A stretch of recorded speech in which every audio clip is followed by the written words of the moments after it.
et ne pas donner satisfaction à tous ces médisants. Et comme le dit si souvent le professeur, qui te veut tant de bien, nous devons attendre que le temps nous donne raison. Et songe que lorsqu'il ne sera plus là, il vous laissera dans le bien-être, vous, l'enfant, car il fait tout ça pour toi. L'as-tu compris? Mais oui. Eh bien alors parle, qu'est-il arrivé? Vous êtes disputés, Giacomino et toi? Non, je me suis disputée avec personne. Ne va même plus à la banque depuis 3 jours. Le professeur, c'est le caissier qui me l'a dit hier. Mon Dieu, sans doute a-t-il mal à la tête lui aussi. Pauvres enfants. Mais songez que la vie est longue pour vous, mais plus pour le professeur. Un seul jour de joie que vous lui enlevez compte beaucoup. Et depuis que tu ne chantes plus, que tu ne ris plus dans cette maison, le professeur en souffre tellement.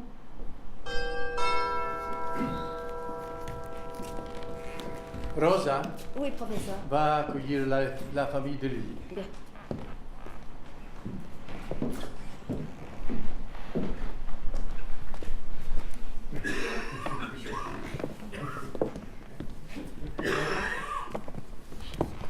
Oh, ma chère belle-mère, ma chère Marianne, asseyez-vous donc et mettez-vous à votre aise.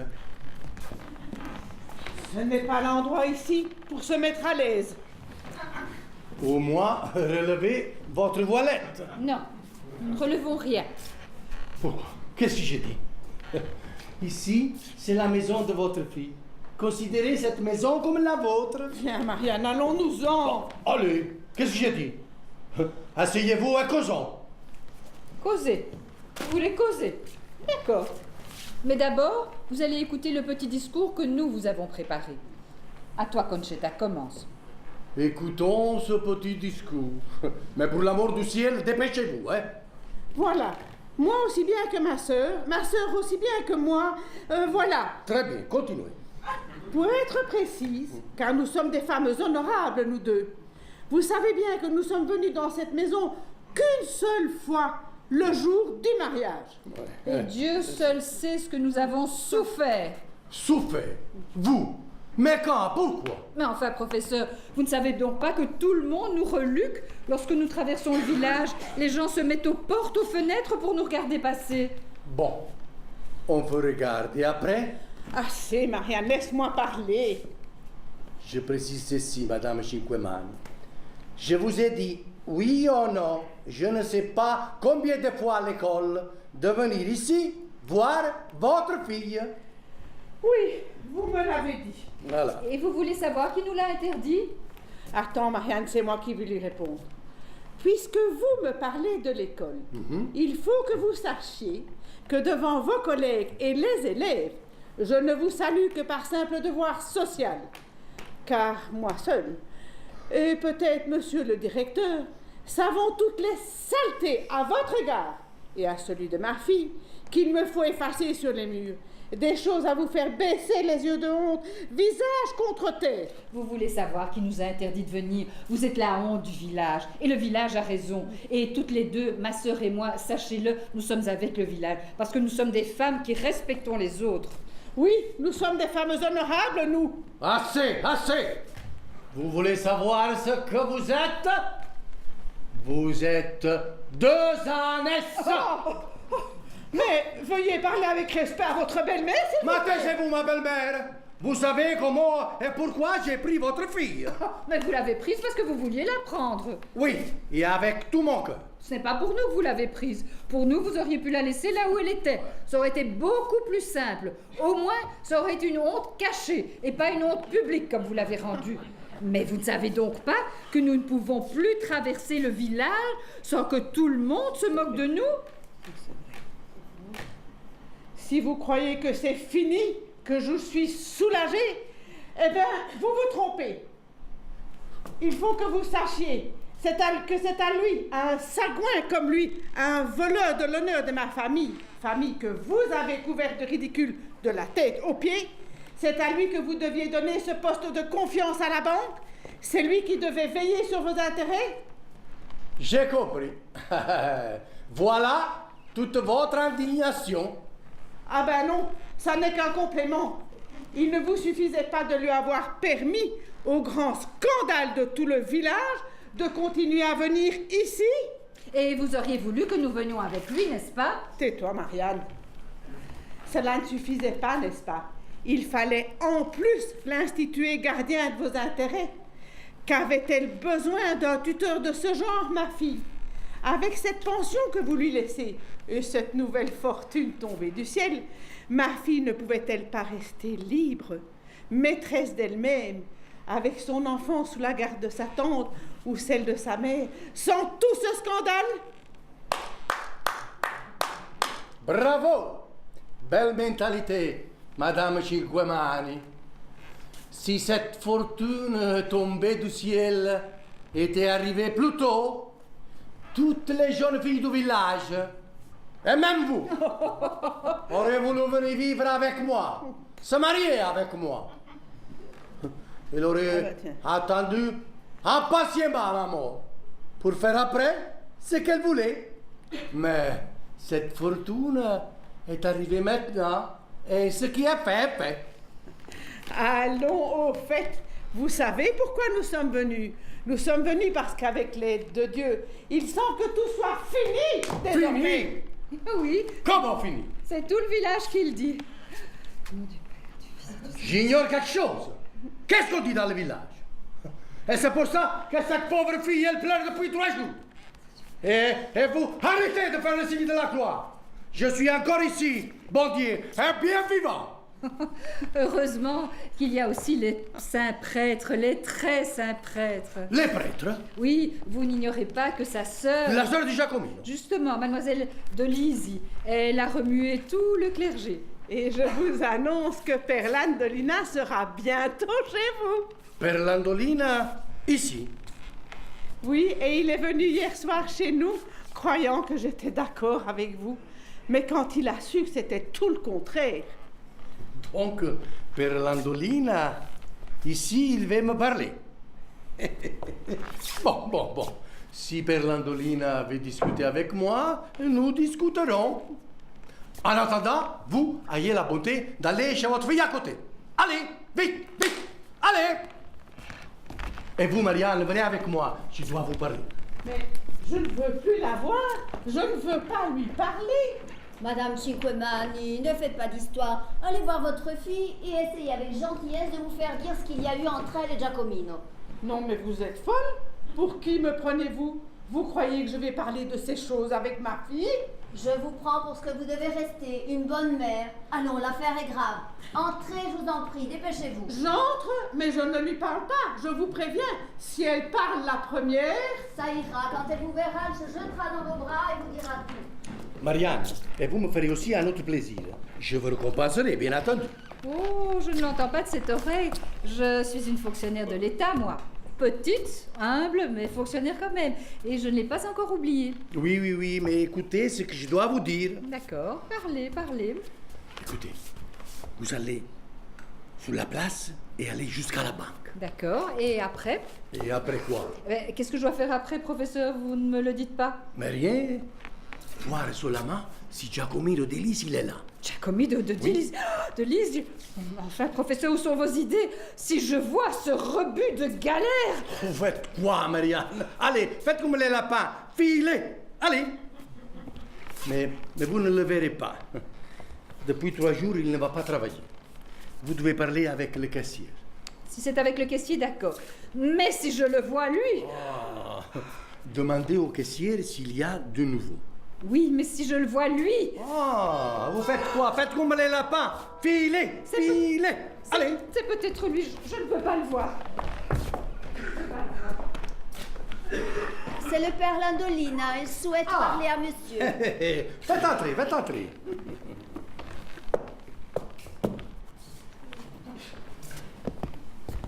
Illustrissime professore. Révérendissime, comme vaut l'honneur de votre visite.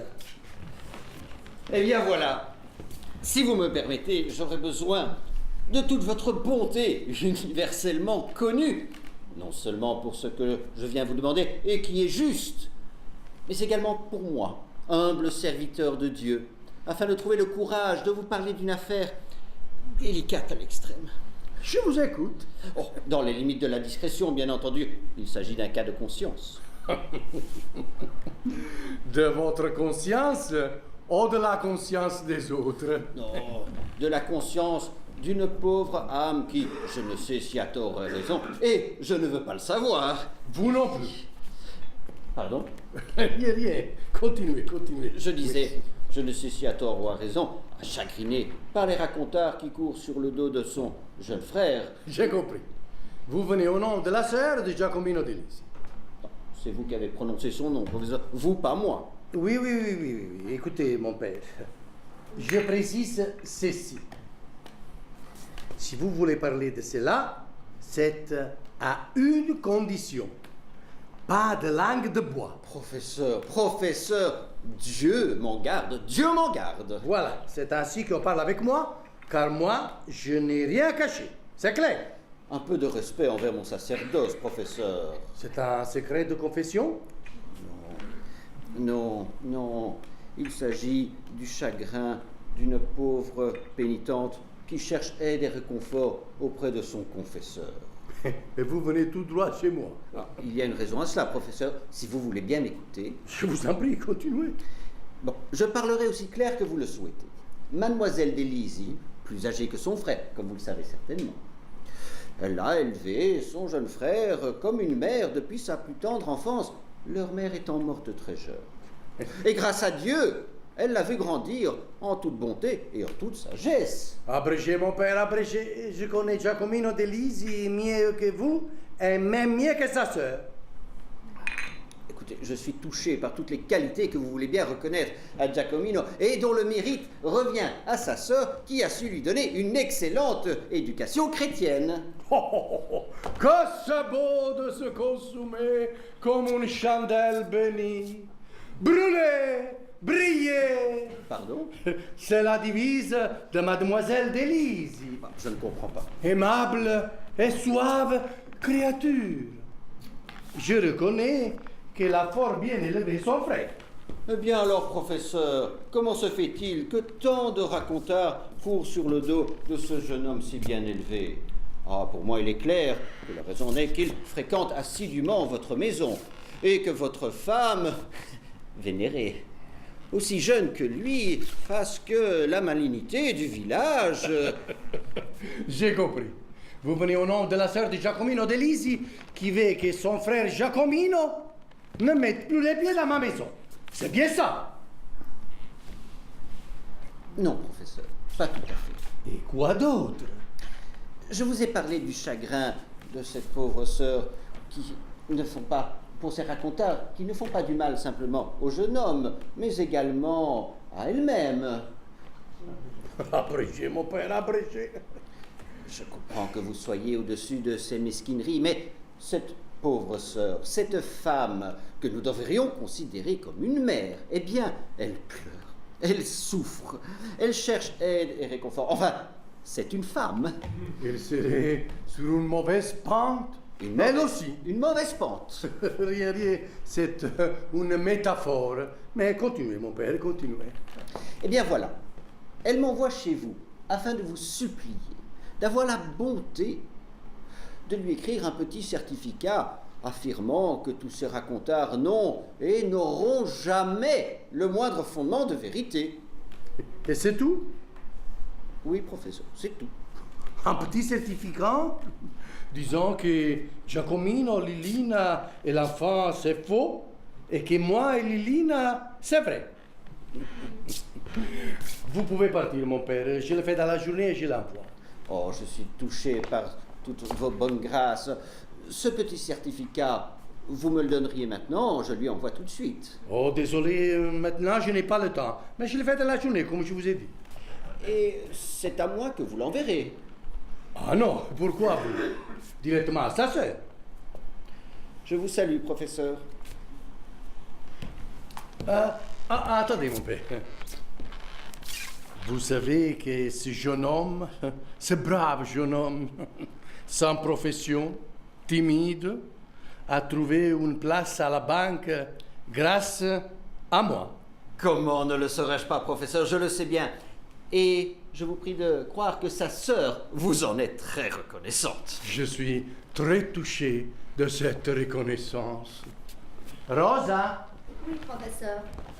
l'accompagner Père Landolino. Mille merci, professeur, et Dieu vous bénisse. Pardon, mon père. Oui. Je voulais vous demander quelque chose qui me vient à l'esprit et que le professeur aurait dû vous demander. Pensez-vous qu'un jeune homme, n'importe quel jeune homme, puisse n'avoir aucun scrupule si par hasard, un pur hasard, entendons-nous, une jeune fille séduite par lui, ayant de lui un enfant, avait trouvé au bon moment un autre homme, un pauvre vieux. Mais savez-vous que votre tour est inquiétante, mon père? Soignez-vous. Un bon cataplasme.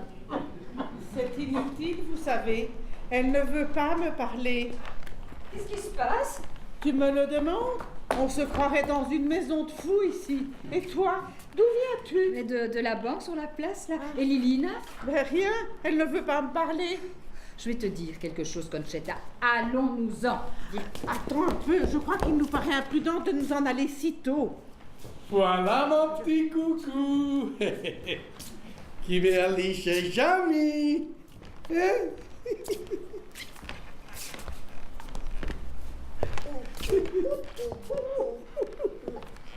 Professeur, que dites-vous? Où voulez-vous aller? Enfin, ne vous rendez pas ridicule aux yeux de tout le village, professeur. Oh, Marianne, c'est incroyable. Il veut aller chez Giacomino. Non, mais quel homme! Quel homme!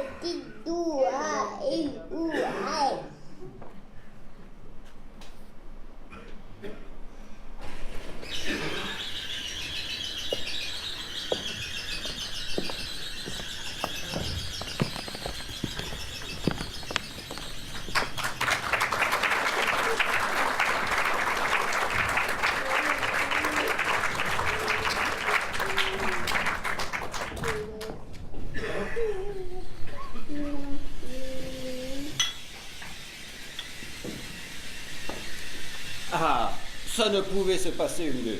Je l'ai laissé avec l'impression qu'il avait deviné le but de ma visite. Il n'est pas bon ce café. Vous voulez un peu de sucre? S'il vous plaît, vous n'auriez pas autre chose là. Oui, je vais vous donner. Enfin, à un certain moment donné, il me dit, envoyé par le sœur de Giacomino, vous voulez que j'empêche Giacomino de remettre les pieds chez vous. C'est bien ça.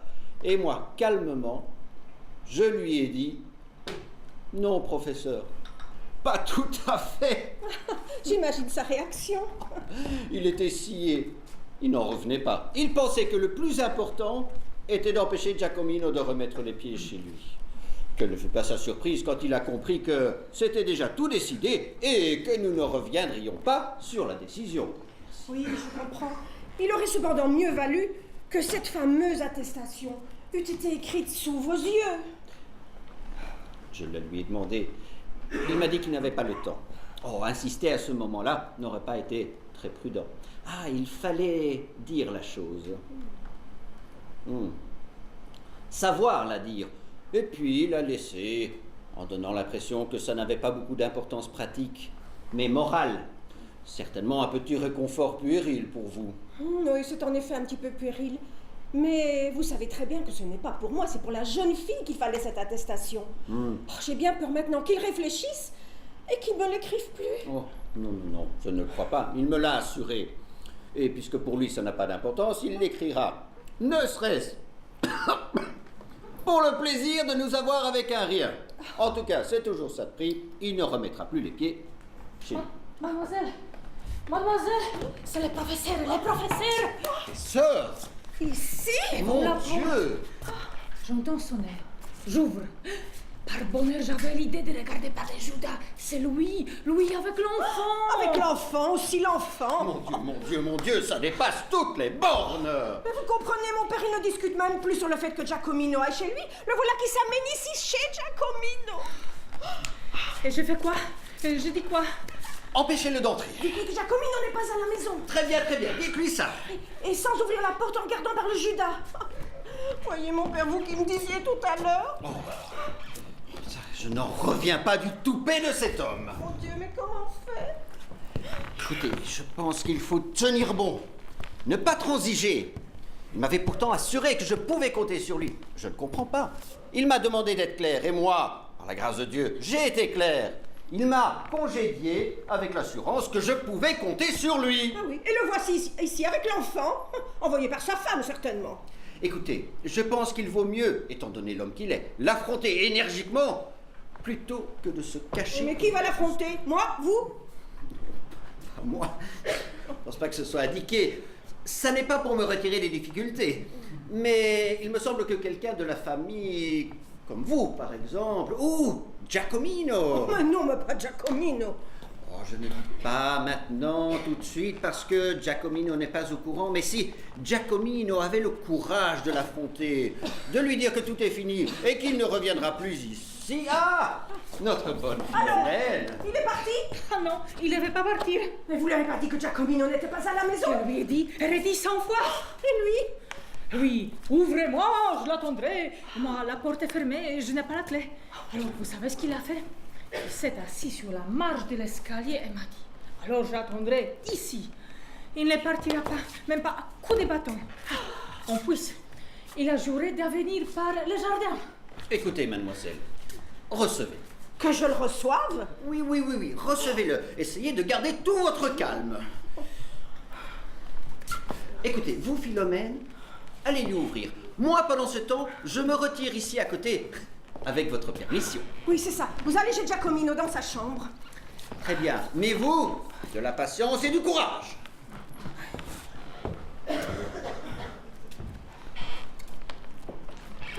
Chère mademoiselle Rosaria, Vous, professeur, ici, avec l'enfant. c'est une très belle journée pour se promener avec le petit.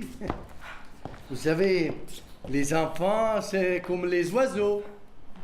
Ils sont tristes quand il pleut et ils sont joyeux quand le soleil brille. Et vous n'aviez pas un autre endroit pour le conduire? Et pourquoi pas ici? Je ne vois pas Giacomino depuis plusieurs jours. Donc, je croyais qu'il était malade. Et je suis venu prendre de ses nouvelles. Mais il va très bien, professeur, il va même